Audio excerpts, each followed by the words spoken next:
Hai, Assalamualaikum warahmatullahi taala wabarakatuh. Apa khabar semua rakan-rakan guru yang saya kasihi, saya hormati, saya sanjungi. Keputusan telah diumumkan pada hari semalam, hari Khamis. Satu tarikh yang bersejarah bagi kita, insyaAllah. Apa-apa keputusan, saya ucapkan tahniah kepada rakan-rakan guru semua, dan tahniah juga kepada anak-anak murid rakan-rakan guru semua.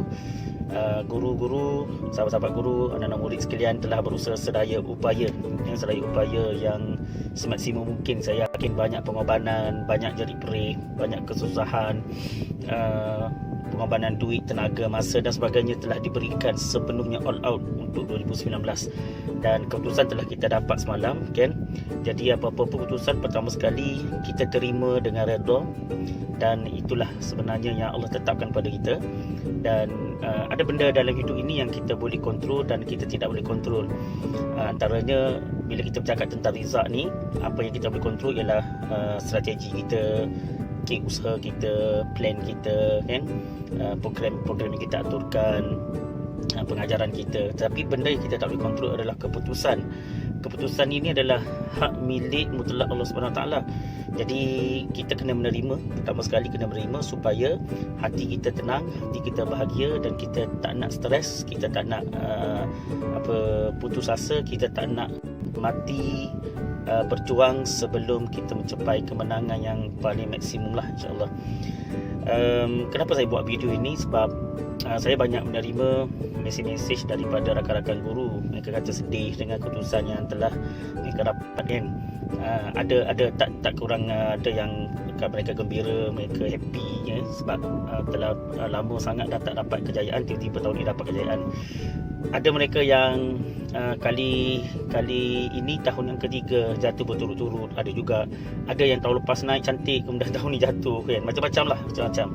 Dan saya juga daripada petang semalam, daripada pukul 12.30 hari semalam sampailah 12 tengah malam semalam, lebih kurang dalam 12 jam, saya sempatlah bermesej beberapa grup pelajar, alumni seminar saya, dan adalah grup-grup lain juga yang join dengan saya dalam kelas online tuition. Jadi banyaklah mereka bagi tahu saya tentang perasaan mereka. Ada yang daripada gagal trial dapat A, ada mereka yang tak pernah langsung lulus pun dalam trial, dalam tingkatan 4, kan? Tiba-tiba dapat A. Ada mereka yang trial dapat A tapi tiba-tiba dapat B, tiba-tiba dapat C, kan?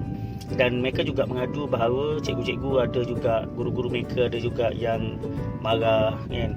Kemudian peli-peli mereka, kan? Lepas tu cakap tak puas hati dengan mereka, kan? Cakap tak usaha banyak, kan? Tapi tiba-tiba macam ni juga result korang tunjukkan pada guru, pada cikgu, kan?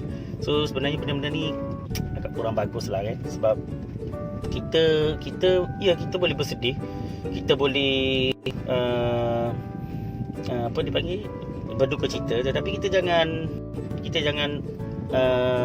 panjangkan cerita ini sampai kita blame student kita, sampai kita condemn student kita, sampai kita tak hargai mereka. Sebab sepatutnya keputusan semalam, apa-apa jua keputusan, kita ucapkan terima kasih pada mereka, kan? Sebab mereka dah usaha sedaya upaya. Saya yakin mereka sedang berusaha sebenarnya, cuma rezeki mereka tak sampai lah, tak dapat lah, kan? Mungkin rezeki anak-anak pelajar tahun 2020. Okay, so apa yang perlu kita buat ialah, pertama sekali susun step. Pertama sekali terima dengan redha, ketentuan itu adalah Allah telah aturkan sebaik-baik untuk kita. Nombor dua adalah susun plan, apa yang kita boleh lakukan pada 2020 ini. Okey, mungkin sebelum ini kurang latihan kita dengan student. Tahun ini kita banyakkan latihan dengan student. Mungkin tahun sebelum ini kita silibus habis lewat. Contoh dalam bulan 9 baru habis, kan? Bulan 10, bulan 11 tak sempat nak latih tubi soalan tu. Tahun ni kita niatkanlah, azamkanlah untuk habiskan awal. Mungkin dalam bulan 6, atau kalau dapat bulan 5, kan? Macam mana nak buat? Gandakanlah, tambahkan hari tuition malam, tambahkan tuition petang, setiap hari istiqamah. InsyaAllah bulan 5, bulan 6 saya pernah buat, memang habis. Kami pernah awal sampai habis awal bulan 5. Okay? Memang campur dengan sukannya, hari-hari budak pelajar pergi keluar, aktiviti luar, tak apa, kita cakap tu waktu. Kita jangan cipta alasan, okay? Kita cipta solusi. Okay. Tiga adalah Kalau sebelum ni kita tak pernah buat program-program penambahbaikan peningkatan akademik pelajar, so tahun ni kita plan lah nak buat kan. Mungkin sebelum ni kita tak pernah ambil kisah dengan student secara serius. Okay, mungkin kita masuk kelas, keluar kelas, masuk kelas, keluar kelas kan. So tahun ni cuba kita letakkan satu sistem macam mana manual peningkatan akademik PSI. Kalau boleh dapat manual tu, macam mana kita nak susun latihan-latihan disemak dengan teliti, dengan rapi, dengan sistematik, perkembangan pelajar diambil kira daripada semasa ke semasa, daripada minggu ke minggu, daripada bulan ke bulan, dan daripada quarter, first quarter, second quarter, third quarter, first quarter 1 hingga 3, macam mana perkembangan dia, 4 hingga 6 macam mana perkembangan dia, kemudian 4 hingga 6, 4, 5, 6, 7, 8, 9, 7, 8, 9, mana-mana macam mana perkembangan dia. So first, second dan third quarter. Yang fourth quarter tu dah tak dapat lah sebab dah masuk musim exam. So kita sentiasa follow apa perkembangan anak murid kita, di mana prestasi mereka. Daripada perkembangan kita follow up tu, kita boleh tahu, oh mereka lemah dekat sini, oh mereka lemah dekat sini. PSI ni ada 6 bahagian, kertas 2. So pelajar lemah dekat bahagian mana? Bahagian akidah ke, bahagian usul fiqah ke, bahagian ayat hukum, hadis hukum ke, bahagian fiqah ke, bahagian usul fiqah ke kan. So kenal pasti lemah dekat mana dan sediakan solusinya. Okay, sediakan solusinya. Kalau mostly saya tengok pelajar-pelajar sangat tak suka dengan usul fiqah. So apa kata buat program peningkatan khas untuk usul fiqah. Kalau pelajar target, apa yang kita perlu sediakan untuk mereka. Kalau pelajar yang kita target lulus sahaja, ini target A dengan target lulus berbeza senjata dia. Target lulus kita mungkin boleh capture dekat ayat hukum, hadis hukum, akidah kan. Kalau kita target nak A+, kalau nak target A dan A-, A+, A solid, semua bahagian kena ambil kira, termasuk dengan usul fiqah kan. Kalau betul-betul A solid, memang tak boleh nak kompromi, semua bahagian mesti kuasai, at least 18 markah per 20, untuk atas 2 lah. So banyak sebenarnya yang kita boleh bincang, macam mana nak tingkatkan kualiti GPMP, Grade Purata Mata Pelajaran SI bagi 2020-2020 ni. So apa yang result yang akan datang pada 2020 ini, kita jangan ambil kisah lagi. Yang penting kita atur step by step, susun plan dengan cantik, kemas kini perancangan. Kalau boleh buat SWOT. Ramai guru tak ada SWOT. Bila saya tanya, dah buat SWOT belum? Okay, SWOT tu apa Ustaz SWOT tu strength, kekuatan, weakness, O opportunities, T threats. So kekuatan, kelemahan, ancaman dan peluang.